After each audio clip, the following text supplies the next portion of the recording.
Hi, Jeff Burke here from Broadband Forum. We're here at the UFBB BASe conference in Den Haag, Netherlands. And I'm here with Chano Gomez. Chano is actually a member of GiGA Wire Alliance, and also you lead the G.hn marketing at MaxLinear. How are you doing? Right. Hi, I'm doing fine. How are you doing? You had a really interesting presentation earlier in the conference in which you basically introduced G.hn, I think for the most part, to most of the audience, to a lot of acclaim. Maybe you can talk with me a little bit about some of the takeaways from the presentation itself. You talked a lot about the KT deployment of G.hn. Right. So the presentation that I made was originally prepared by KT, Korea Telecom, because KT was a pioneer in the idea of using the G.hn technology, which originally was designed for home networking applications, but they were pioneers in leveraging that technology for broadband access applications. And the reason why KT was the first to have this idea is because South Korea is a very competitive market. So 5-6 years ago, they already saw the need to provide gigabit services to all their subscribers, regardless of where they lived, right?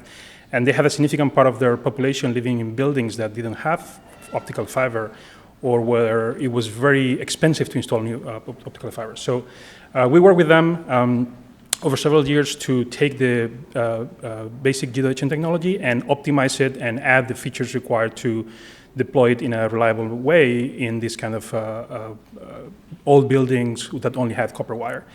I think the reason why there were a lot of questions from the audience is because many people have this expectation that G.hn technology is only useful for home networking applications, and it's true that G.hn is mostly used for home networking applications, but it certainly has enough flexibility to be used as a very solid and very reliable broadband access solution. And KT was the first one to do it, but now we have service providers in all parts of the world, in North America, in Africa, in Southeast Asia, and also in Europe, that are using this technology to provide a very cost-effective broadband solution that provides gigabit speeds. Well, it's interesting. You were also the sponsors of the Broadband Forum quarterly meeting last week in Seoul in South Korea.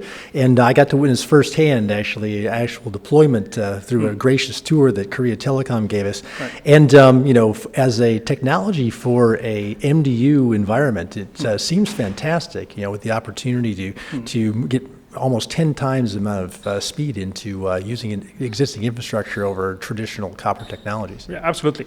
And I think seeing the demo, how it's actually deployed, I think was very very interesting for everybody who was in that event, because we tend to see in these kind of events presentations we're talking about PowerPoint marketing materials where everything is ideal, but I think seeing an actual deployment where you see how service providers deal with the practicalities of deploying in these old buildings where the wiring is bad quality and there are constraints in terms of space.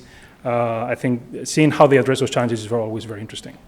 Well, really appreciate your insights. It certainly looks like G.hn is on the upswing in terms of as a technology, and of course we at Broadband Forum are very interested in fostering new innovations in all sorts of access technologies. So congratulations on your success. Thank you very much.